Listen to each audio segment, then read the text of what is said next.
South Africa లాంటి పెద్ద జట్టుతోటి USA లాంటి పసికొని ఆడుతున్నప్పుడు అందరూ సౌత్ ఆఫ్రికా ఈజీగా గెలుస్తుందని అనుకోవచ్చు.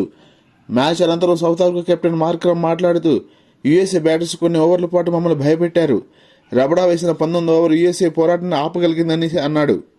టాస్ ఓడి మొదటి బ్యాటింగ్ దిగిన సౌత్ ఆఫ్రికా ఓపెనర్ డీకాక్ మంచి ఫామ్లోకి వచ్చాడు. సౌత్ ఆఫ్రికా మొదటి వికెట్ను నేత్రావాల్గా దక్కించుకున్నప్పటికీ ఫస్ట్ డౌన్లో వచ్చిన కెప్టెన్ మార్క్రమ్ యూఎస్ఏ బౌలర్స్కు ఏమాత్రం అవకాశం ఇవ్వలేదు. డీకాక్ అయితే వచ్చిన ప్రతి బంతిని సిక్సర్గా లేదా 4గా మార్చేందుగా దాడి చేశాడు. రివర్స్ స్కూప్ షాట్లతో యూఎస్ఏను బెంబేలెత్తించాడు. వీరి పార్ట్నర్షిప్ కేవలం 60 బంతుల్లో 110 పరుగులు సాధించారు. డీకాక్ 40 బంతుల్లో 74 రన్స్ చేసి అవుట్ అయిపోయాడు. మార్క్రమ్ హాఫ్ సెంచరీకి 4 పరుగుల దూరంలో అవుట్ అయ్యాడు. చివరిలో క్లాస్ను కూడా రాణించడంతో సౌత్ ఆఫ్రికా భారీ స్కోర్ సాధించింది. యూఎస్ఏ బౌలర్స్ చివరి 10 ఓవర్లో తిరిగి రాణించినప్పటికీ అప్పటికి జరగవలసిన నష్టం భారీగా జరిగిపోయింది. యూఎస్ఏ చక్కని క్యాచ్ మరియు అద్భుత ఫీల్డింగ్తో ఆకట్టుకుంది. నేత్రావాల్కర్ మరియు హర్మిత్ సింగ్ తలో 2 వికెట్లు తీసి రాణించారు.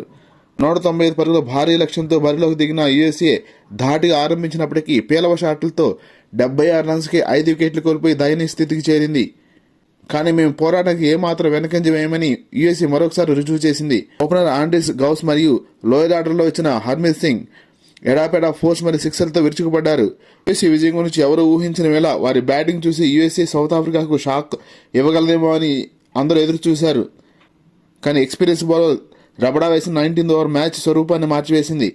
18 పరుగుల తేడాతో సౌత్ ఆఫ్రికా విజయం సాధించి 2 పాయింట్లతో టేబుల్లో ఖాతా తెరిచింది.